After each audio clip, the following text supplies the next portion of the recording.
So I've made a few videos before about the History of Video Games event that is available in Bristol. One from 3 years back in their old location in Millennium Square, and another from a year ago in their current location in the galleries in the centre of Bristol. So I just happened to be walking past there a couple of weeks ago, and I noticed that the layout of the arcade was looking a bit different now compared to my previous visit last year. So I got in contact with a couple of my friends to see if they'd be interested in paying another visit. So we decided to head down there and see what was new in the history of video games.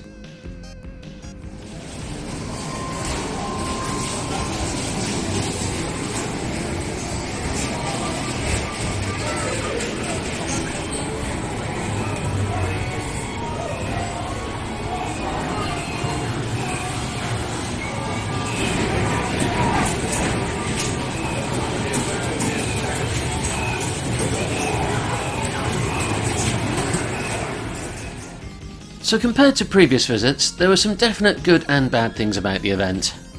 One definite good thing was that compared to the old event where you had to pay for a 2-hour block, your cost of entry now basically covers you for the entire day. So a single £14.50 ticket will get you 6 hours of play. You can also get group tickets available for 4 people, which is £45. This ticket also gives you access to Replay Social Gaming Lounge, who are located next to the History of Video Games, where you can play hundreds of board games and puzzle and card games, but my friends and I didn't actually use any of these. I think I do generally prefer the layout that they've got in the event now. It feels a bit more like a proper arcade. And they've still got all the old retro gaming consoles, complete with a bit of information about them, which you can have a look at to learn the real history of video games, along with a lot of old retro gaming console titles that you can actually sit down and play. It was good to see as well that they had some 4-player offerings that were available at the original event in Millennium Square, like the 4-player Teenage Mutant Ninja Turtles arcade game and the 4-player Simpsons game, which had been missing during my first visit to their new location at the galleries. As it really is great fun to be able to play these games in a proper 4-player multiplayer with a big group of your friends. I was very sad to see though that their twin Sega Rally arcade cabinet had gone. Another minus point is that there were quite a few non-working cabinets around this time, like the Star Wars Trilogy arcade game there, and the Cruisin' USA one, which I'd been looking forward to having a go on.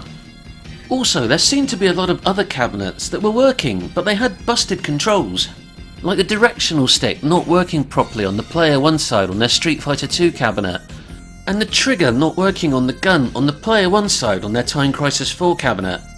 And for some reason I couldn't seem to credit up on the Continental Circus cabinet either. Both of the Astro City cabinets were both out of action as well as a couple of other smaller cabinets around the back of them. Now I know the upkeep of these things has got to be a colossal ball ache, particularly when you take into account the age of some of this hardware. But it was just slightly disappointing that there seemed to be so much stuff that was out of action this time around. It was nice to see the addition of some new racing cabinets in there as well, like the stand-up Crazy Taxi and the stand-up Ridge Racer cabinet too. Another little elephant in the room I feel I ought to just address is the price of entry, which might seem a bit expensive to some people at nearly £15. However, I do think that this is reasonable, given how much energy prices have gone up in recent years in Britain. It probably costs an absolute fortune to keep this place running. Plus I think the fact that the ticket price covers you for all-day entry means it's actually pretty reasonable. Anyway, I'm going to stop talking here. Let's just carry on having a bit of a look around the place and taking in some of the atmosphere.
I don't pick up extra pieces. Only one at a time.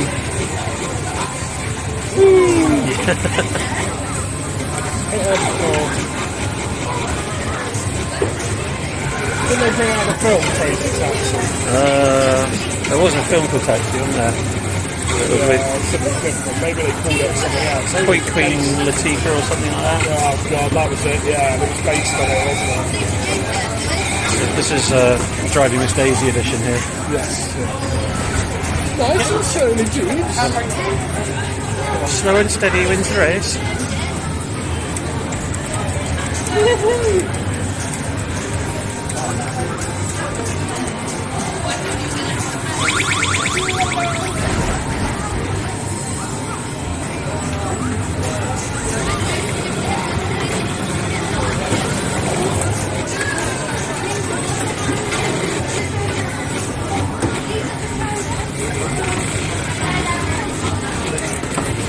Oh, it's like your normal driving wheel.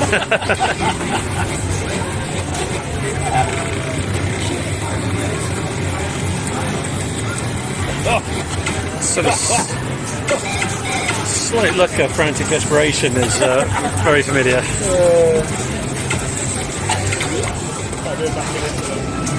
Slightly wider when you think. Oh, okay. I'm just so assumed in the movement of the dots. It's like near epilepsy-inducing levels of flashing light. Yeah.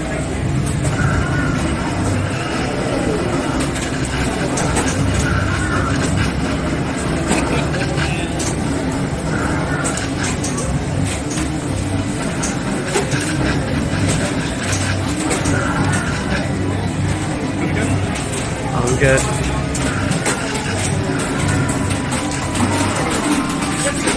Watching you John Woo in it.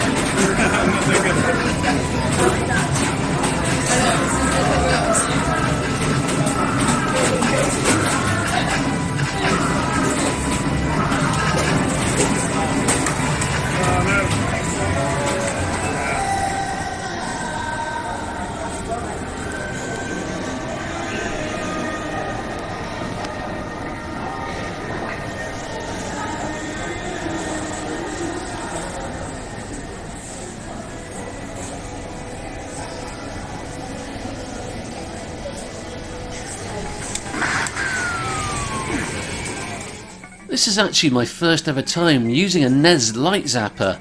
I was quite surprised how nice and clicky the trigger felt compared to my old Sega Master System light phaser.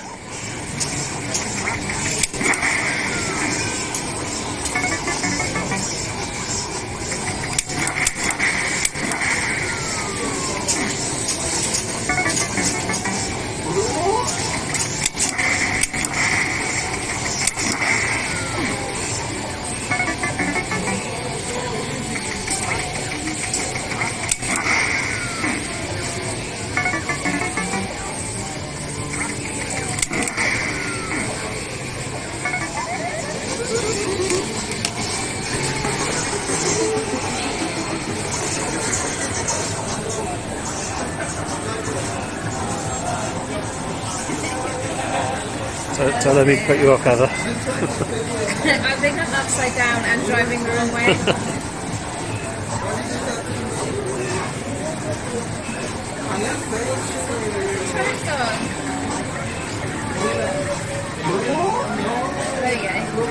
There we go.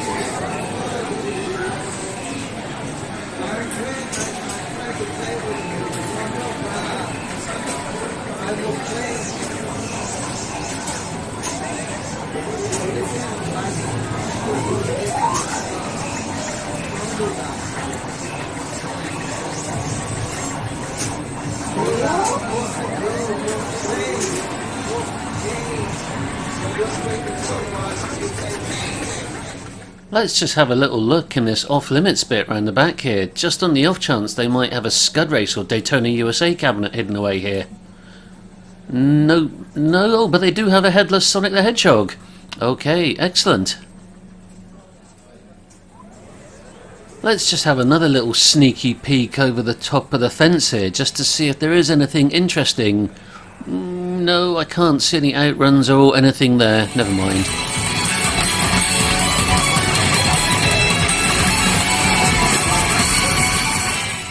This rhythm action game turned out to be one of the surprise hits of the day.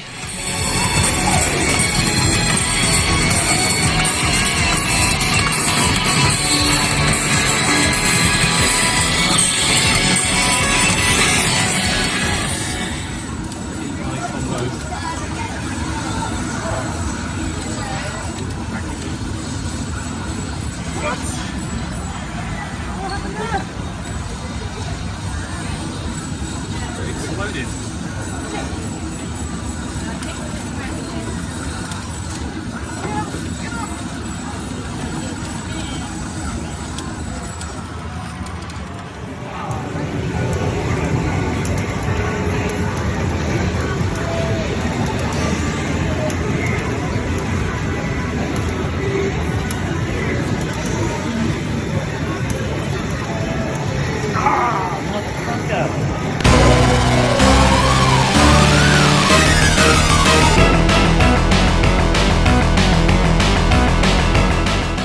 Well, there we go. History of Video Games visit number 3.